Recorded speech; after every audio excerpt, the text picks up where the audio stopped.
Aku tinggal di rumah yang tak mau ditinggal.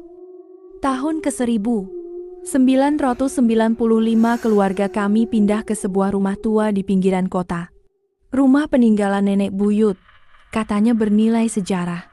Bangunannya besar, tapi terasa suram dan menyeramkan.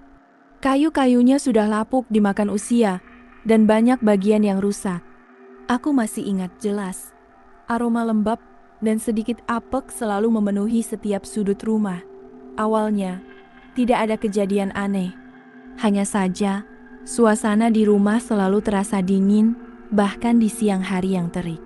Sering terdengar suara-suara aneh, seperti langkah kaki, desisan, dan suara bisikan yang samar-samar.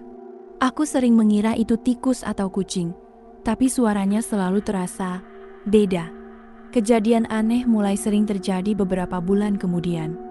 Barang-barangku sering bergeser sendiri, lampu mati dan menyala tanpa sebab, dan aku sering terbangun di tengah malam karena merasakan ada yang menyentuhku. Awalnya, aku masih bisa menganggapnya sebagai sugesti, efek rumah tua dan pikiran-pikiran berlebihan. Suatu malam, aku terbangun karena mendengar suara tangisan seorang bayi. Tangisannya pilu, seperti anak yang sedang kesakitan. Aku mencari sumber suara, tapi tidak menemukan apa-apa. Suara tangisan itu semakin keras, lalu berhenti tiba-tiba. Setelah itu, aku merasakan hawa dingin yang sangat menusuk tulang. Aku tidak berani keluar kamar sampai pagi. Kejadian-kejadian aneh itu semakin sering terjadi. Keluargaku pun mulai merasakannya.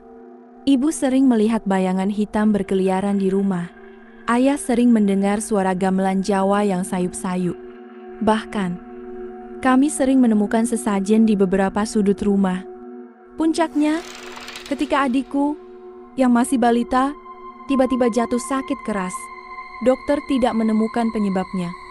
Semua pengobatan yang kami lakukan tidak berhasil.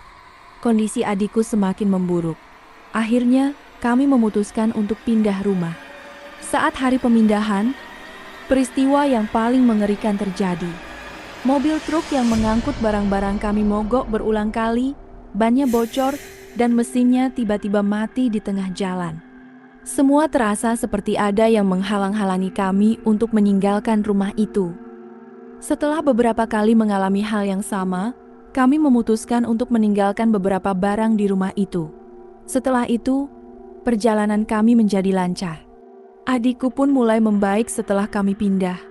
Sampai sekarang, aku masih merinding setiap kali mengingat rumah tua itu.